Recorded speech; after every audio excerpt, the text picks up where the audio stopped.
But you guys know what time it is. We're in the mid-40s as far as episodes. It's been a while. I think we're going to do another Codex episode. Stay tuned. Let's save it really quick. I don't know why I'm saving it, but... Oh, how much? How much? A lot. Okay. Alright. Talkie Talkerson, here you go, dude. It's your turn.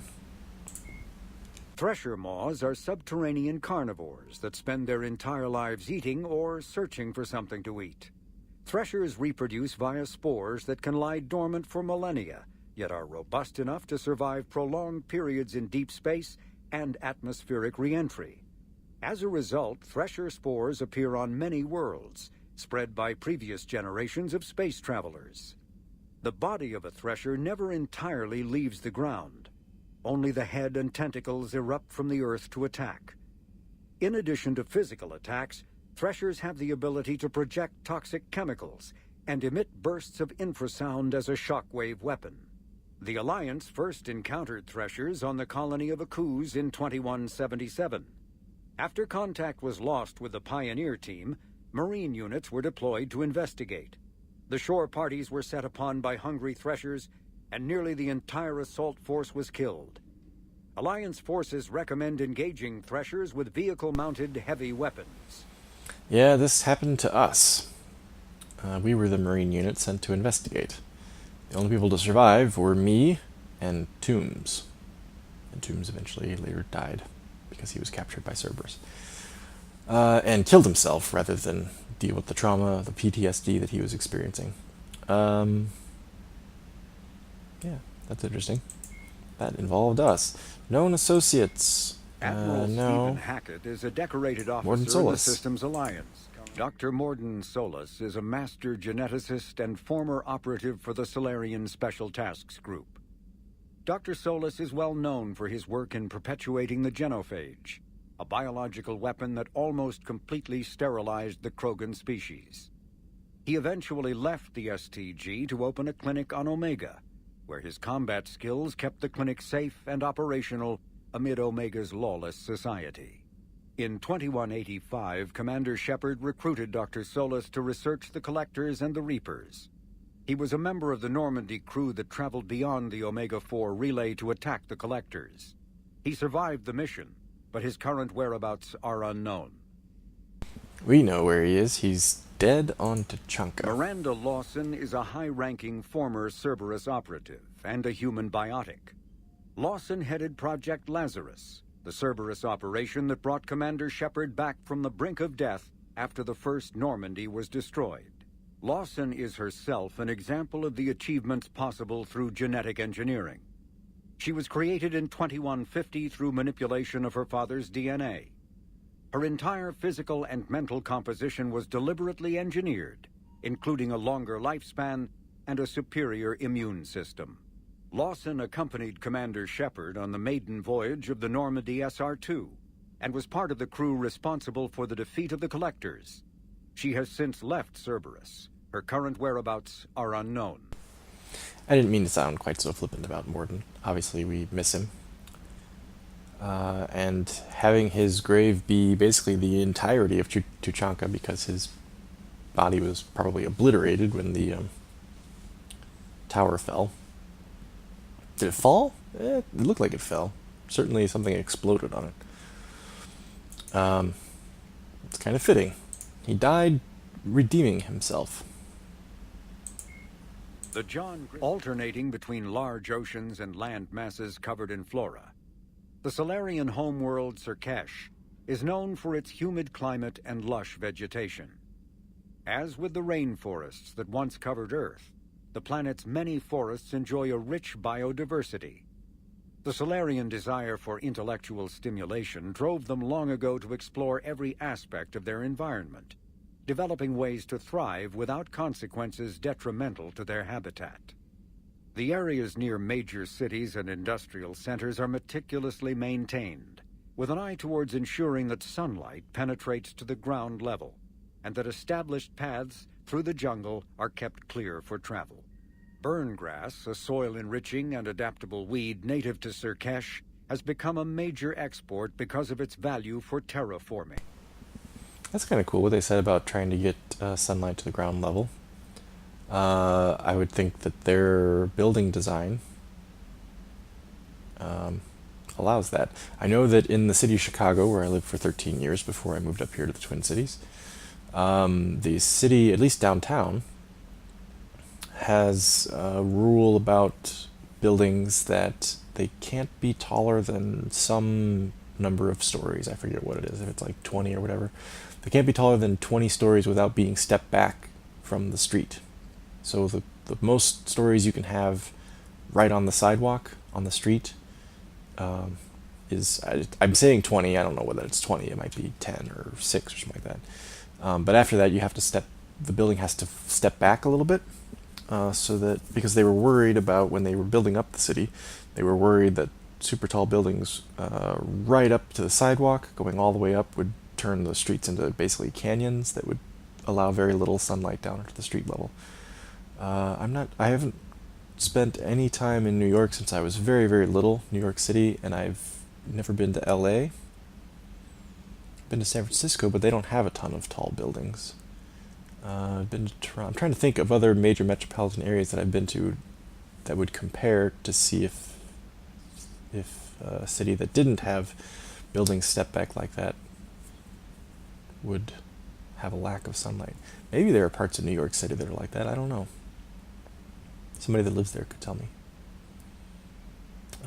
But yeah, I think it's noticeable in Chicago. Chicago is very well known for its architecture and its city planning generally.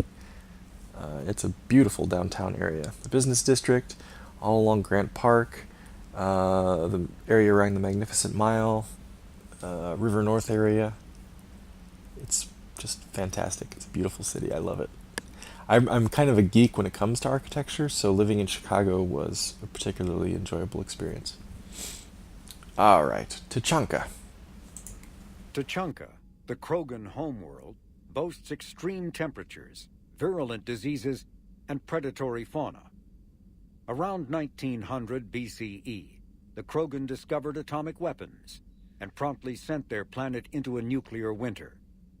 The majority of the population retreated to underground bunkers, and Krogan culture slipped into a dark age, dominated by tribal clans.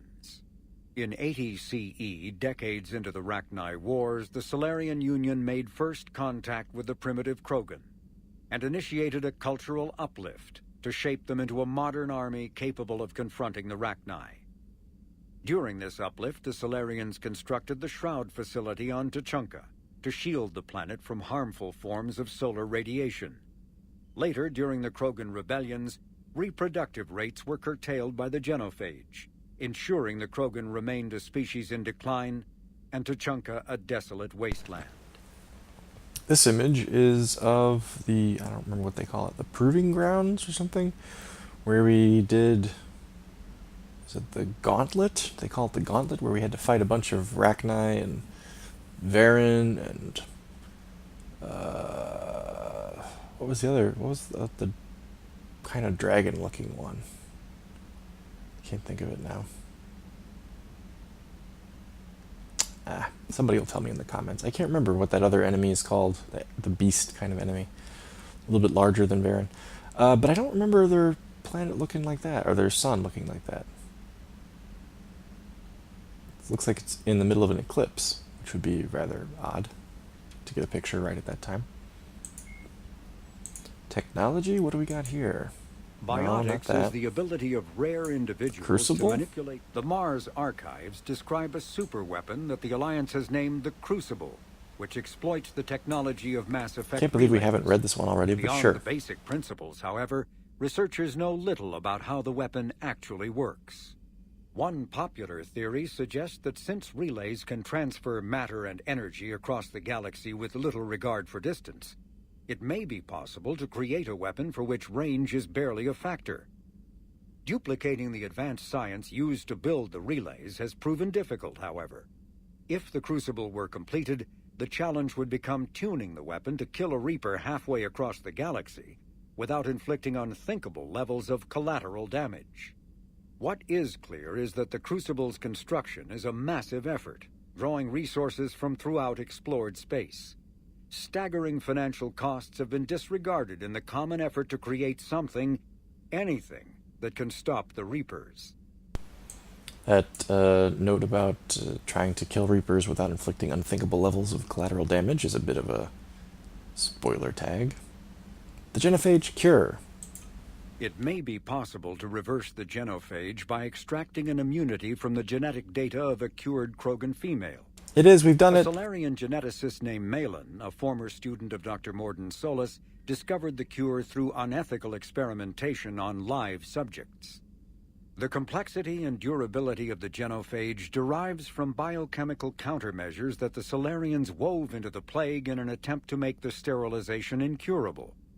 No one is certain of how Malin circumvented the countermeasures, but his work was complete enough to allow replication of his results. In its original form, the cure restored fertility but severely compromised the immune system. This resulted in slow, painful death for all but one of Malin's test subjects.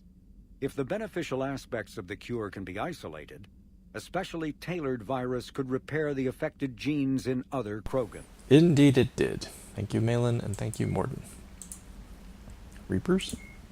The Reaper called No. Harbinger is believed to be the oldest and largest in the Yeah, Reaper that's armada. weird. That's the first The one. I reaches forgot of about dark that. Space Harbinger. Banshees are the corrupted Asari often found leading a Reaper strike force.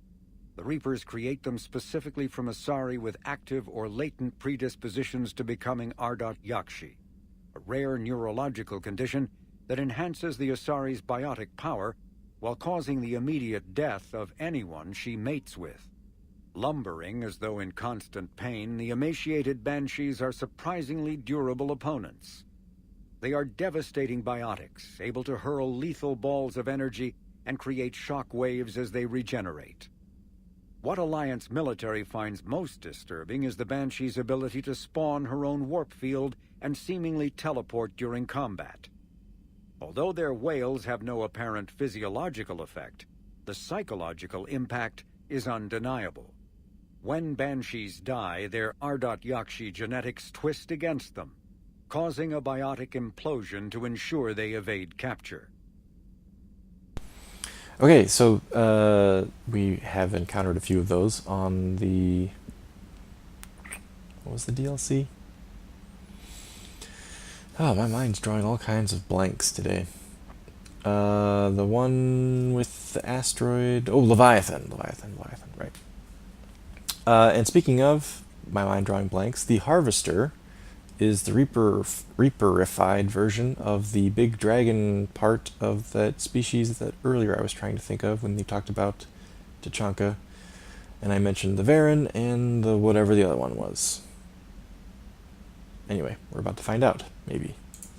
The sight of a Reaper harvester in flight nearby is one of the first indications that a Reaper invasion is underway. Their massive wingspan allows them to quickly cover the distance between them and their prey. In the harvester's mouth are two heavy guns that fire in an alternating pattern. The harvester's most fearsome quality, however, is that its appearance guarantees that Reaper ground troops are not far behind. Okay, fine, they're not going to tell us the species. Rats. Wait, there's more?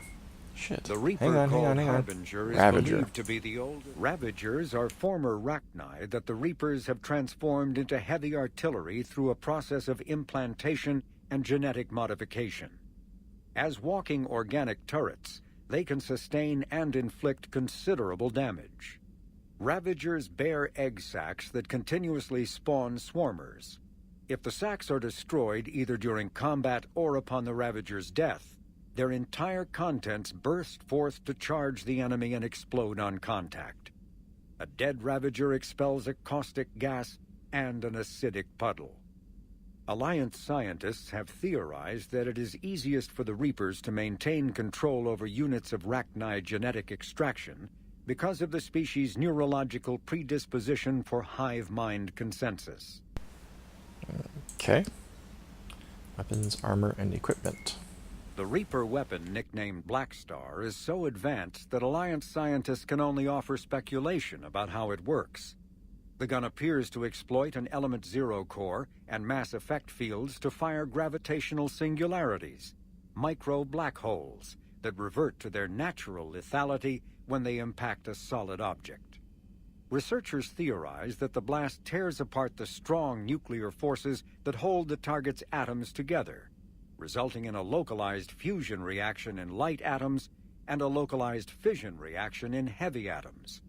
If that hypothesis is correct, the weapon alters nuclei, thus changing the chemical composition of the target. This destroys organic tissue, corrodes surviving armor, and leaves a visible trail of light-emitting particles. Although some might argue that the Blackstar's single-launch capability makes it a liability, its capacity for utter destruction is essential when the user requires large-scale, instantaneous damage. It is fun, that's for sure. And it's kind of cool that it's a black hole gun. That's neat. And it basically disintegrates the target by ripping apart its atoms. Before the introduction of the M560 Hydra, missile launchers either focused on bringing down a single armored target or simultaneously neutralizing multiple unarmored opponents. With the Hydra, a soldier no longer needs to choose between the two. The Hydra releases a barrage of miniature missiles, each guided by an independent homing system that seeks out exposed enemies. On impact, 3 shaped charges per missile explode in sequence. The first overloads the target's kinetic barriers before the second destroys its armor, clearing a path for the third warhead to detonate inside the target. I feel like Mass Effect 3 actually got combat the best of the 3 games. Especially the loadout system. I like the fact that you can take or not take as many weapons as you want, and the trade-off is your power cooldown. That's really cool. I wish they would have had that for the first and second games too. But the thing about Mass Effect 3 that I miss from the previous 2 games is heavy weapons. Well, maybe not previous 2, but from Mass Effect 2 anyway. I wish that you could carry a heavy weapon on you at all times, and you could decide when to use it, rather than the game just leaving one in your path and letting you use it once and then having to, drop it and move on. Getting your choice of heavy weapons and having it in the mission was always kind of fun, because you could frequently do some really cool overkill type things just for fun. I don't know. I miss that. That's the main part of the codex. We're halfway done, I think. Let's check out the parts that I need to read. Omega Reclaimed, Omega's Secrets. Arya T'Loak. A powerful biotic, Arya T'Loak has been the sole ruler of Omega for some time. Rumored to be at least 1,000 years old, she is as skilled at combat and the use of her biotic abilities as she is at manipulation and power games. Ruthless, highly intelligent, and dedicated to maintaining her rule over Omega, Arya is a force to be reckoned with.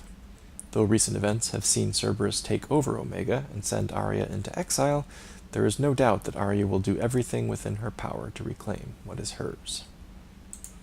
Cerberus' occupation of Omega. The elusive man's plan to capture Omega was elegantly wrought. Experimental specimens called adjutants escaped from a Cerberus facility beyond the Omega-4 mass relay, took command of a Cerberus convoy, and arrived on Omega to wreak havoc.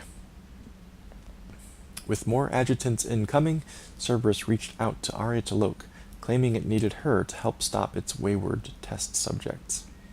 Reluctantly offering her own forces in an alliance, Arya joined Cerberus's General Oleg Petrovsky aboard his ship to oversee the battle. When the adjutants overran the Cerberus Omega fleet, Petrovsky and Arya escaped through the Omega-4 relay. Oh, really? Jeez. What? Wait a minute. Experimental specimens called adjutants escaped from a Cerberus facility beyond the Omega-4. Okay. Okay, I guess I understand. Alright, so they're doing some kind of weird experiment, probably on dead collectors or something, and there's something called an adjutant. They took over a Cerberus convoy, and and arrived on Omega. Okay. Because it was Cerberus's issue, and it was very near to Arya. In fact, it was on her base of operations. She teamed up with them to defeat it, and they escaped through the Omega-4 relay. Okay. However, Petrovsky's subordinate, Colonel Raymond Ash, had remained behind on Omega to take control of the station's defenses while Cerberus reinforcements approached. Announcing that it was protecting the galaxy from the adjutant threat, Cerberus seized Omega, giving the elusive man full control of the Omega-4 relay and the space beyond. Without Arya to keep them in line, the various criminal and mercenary factions of the station erupted, fighting both Cerberus ground troops and each other. Sounds like a nasty war. Meanwhile, Arya was taken captive by General Petrovsky, realizing that the adjutants had simply been a ruse to capture Omega. Okay, that's interesting. Arya managed to escape back to Omega, slipping away into its underbelly to organize a resistance force. Eventually, Petrovsky ordered the Cerberus forces to evacuate the station, but this was yet another ruse, this time to lure Arya out of hiding. With his troops out of harm's way, Petrovsky summoned a massive Cerberus fleet and presented Arya with an ultimatum.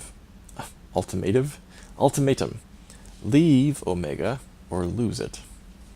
Petrovsky threatened to destroy the station rather than lose control, and with no alternative, Arya left, vowing she would return to claim Omega and take her revenge. General Oleg Petrovsky. Military strategist and classical scholar General Oleg Petrovsky is one of the elusive man's most respected operatives. As a corporal in the First Contact War, Petrovsky was forced to take command of his unit and proved his tactical brilliance by holding off repeated Turian attacks for weeks. The war ended before his position was overrun, but not before Petrovsky had witnessed firsthand the brutality of the Turian war machine. Despite being praised and promoted for his bravery, Petrovsky eventually found more common ground with Cerberus than the Alliance military. Since leading the campaign to seize Omega, Petrovsky has proven to be a capable, if firm, administrator who is focused on containing or eliminating unstable elements before they threaten Cerberus's occupation of the station. All right, looking forward to doing that one. Organizations. Mercenaries. Blue Suns. Pretty sure we've read this. Is there anything new? I guess there could be. This is all information from the second game, but anyway. Founded by notorious Batarian slaver Solem Dalsera, the Blue Suns began as a Skillian Verge protection racket, providing genuine protection from slavers and pirates. Eventually, captured by the Systems Alliance Navy, Dalsera beat almost 24 charges to be convicted on a single count of conspiracy. The slaver benefited from the tutelage of cellmate and brilliant con artist Bernard Legitz Ledger. Upon his release 5 years later, Dalsera incorporated Blue Suns as a legal security agency. Today, the Blue Suns boast a galaxy-wide force of Batarians, Turians, humans, and Krogan. Each deployment is backed by a logistics corps, selling everything from heavy weapons to shaving cream. Despite claims that Blue Suns sells its captives as slaves, no Blue Suns employee has ever been convicted on such charges. Many Blue Suns members sport the company logo in tattoo form, removed during assignments and reapplied at mission end. I thought that Zaid and Vigo were the founders of the Blue Suns. Maybe they were just the managers of the Blue Suns for a while or something. Or for one branch of the Blue Suns. I swear that they were the founders, though. Maybe not. I forget. Mercenaries, Eclipse. Brainchild of Asari Commando Jonah Sedaris, whom I believe we've killed, Eclipse was incorporated as a proactive security company, influenced by Asari and Silurian military doctrine. Eclipse specializes in sabotage, assassination, and personal and organizational security. Although Citadel governments regard the corporation with suspicion, it's embraced in the Skillian Verge and Terminus systems. Early on, Sedaris sought government contracts to Jonah Sedaris. Yeah, I think we've killed her. To establish market share against the better established Blue Suns. her agency scored a galactic PR coup by retaking several space stations captured by the Anher People's Liberation Army and neutralizing its leaders. A victory Eclipse's marketing department never ceases trumpeting. That's kind of funny that they have a marketing department. Based on Omega Station, Eclipse controls nearly 20% of the asteroid's real estate. Its services range from mech repair to open warfare, although assassination is reserved for meeting wider, longer-term company goals. For instance, preemptive strikes against pirates rather than murdering spouses for insurance money. Despite numerous reports, Eclipse denies sabotaging or kidnapping business rivals. The Blood Pack. Originally a small Terminus Systems Vorcha gang, the Blood Pack was transformed into a legion by visionary Krogan battlemaster Ganar Rang. Exiled for striking a female in anger, Rang obsessed over reclaiming his lost status. Leading the Vorcha Pack as a pirate crew, Rang cultivated recruits and infamy for a decade before incorporating his fighters as a security company across the Skyllian Verge. His notoriety ensured his initial public offering for investors made him rich beyond most Krogan's dreams. Rang returned triumphantly to his clan, rallying elders, Krogan hordes, and their firepower and biotic support toward professional violence in the Terminus systems. Banned from Citadel space, the Blood Pack bribes its way through spaceports into armed conflicts across the galaxy.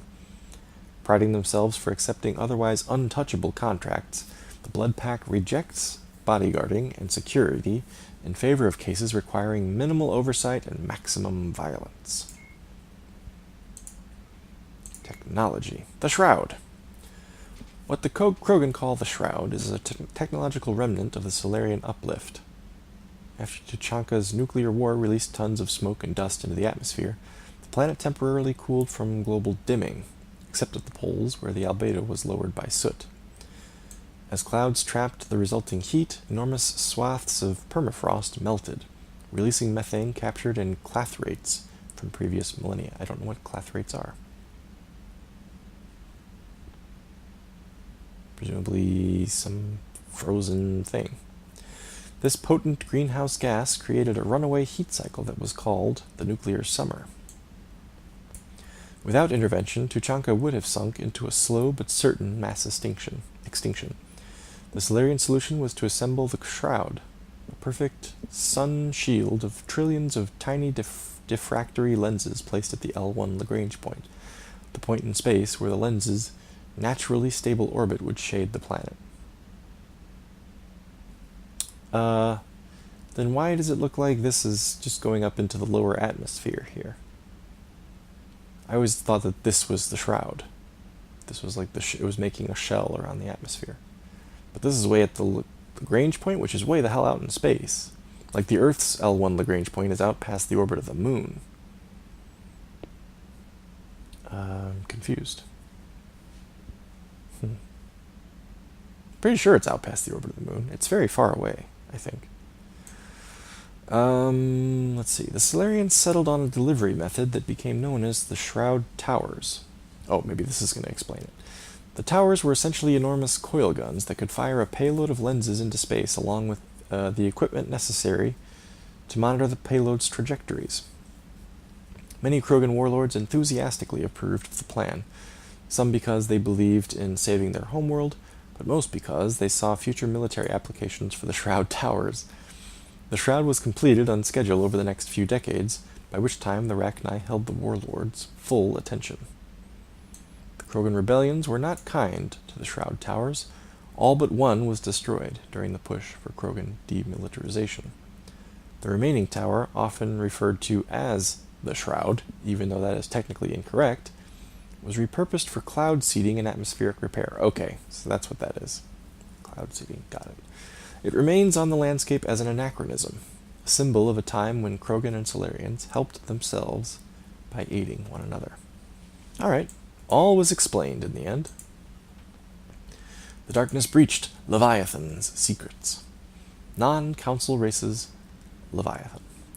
Essentially nothing was known of the aquatic species dubbed Leviathans before Commander Shepard's report to Task Force Aurora.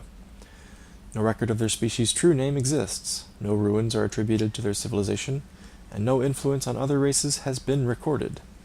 The task force can only conjecture based on the limited information provided by Shepard.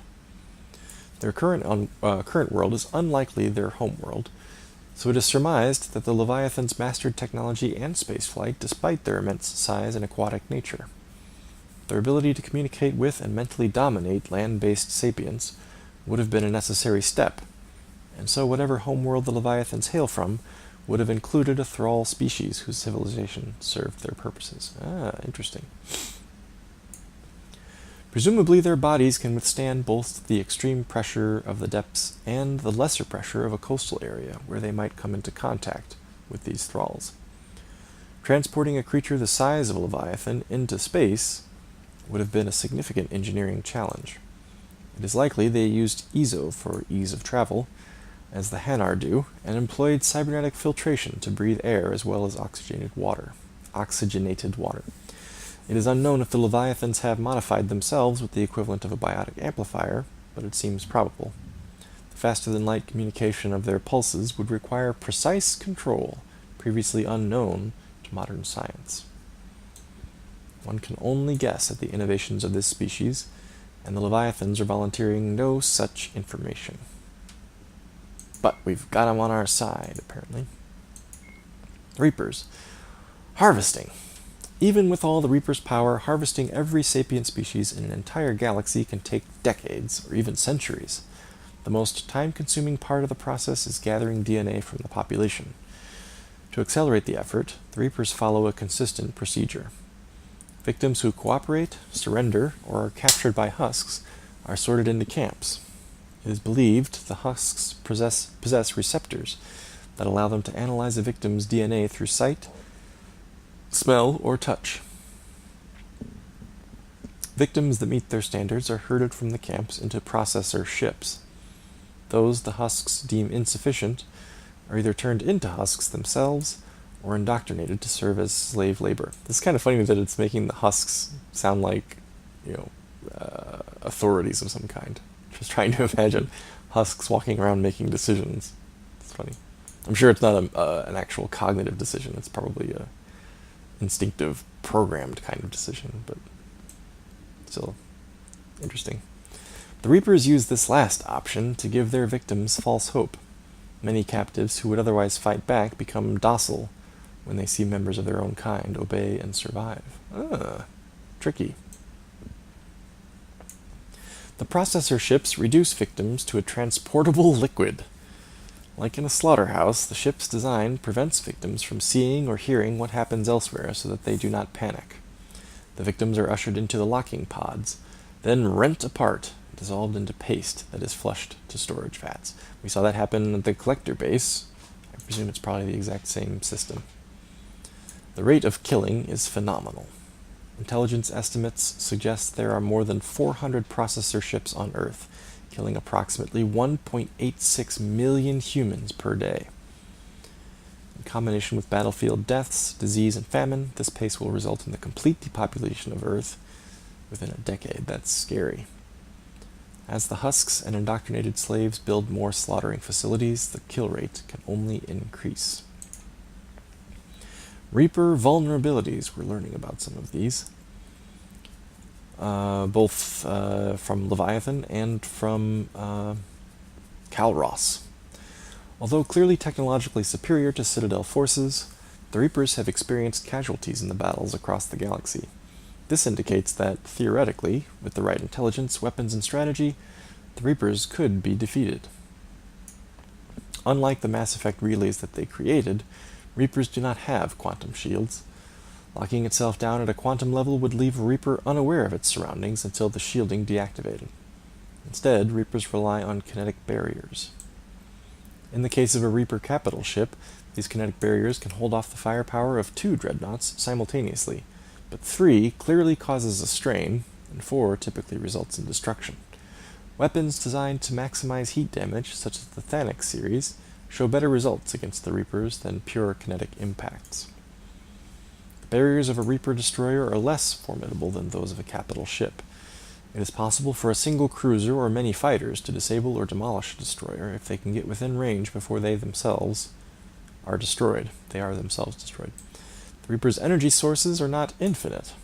For example, to land on a planet, a Reaper must substantially reduce its mass. This transfer of power to its Mass Effect generators leaves the Reaper's kinetic barriers at only partial strength. Sovereign was destroyed while assuming direct control over Saren. The feedback from Saren's death seems to entirely overload Sovereign's shields. Current Reapers do not seem to suffer from this design flaw. Interesting. Reaper capital ships can turn faster than Citadel dreadnoughts, but to do so they must lower their mass to a level unacceptable in combat situations. Consequently, it is possible for a dreadnought to emerge from FTL travel behind a capital ship, then bring its guns to bear faster than the Reaper can return fire. This is a poor tactic, however, against Reapers flying in proper formation. It's funny, so you gotta catch a rogue Reaper, huh?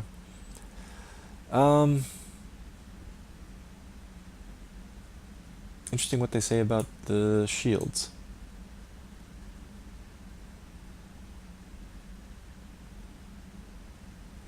I wonder, it'd be kind of cool, obviously it's not an option, but given that it talks here about how the Reapers are actually vulnerable in certain ways, it'd be kind of cool if at the end of the game, instead of having to arm the Crucible and then choose the ending, it'd be kind of cool if there was another option, which was once you learn that the Crucible, using the Crucible in any fashion will basically destroy the mass relays, right?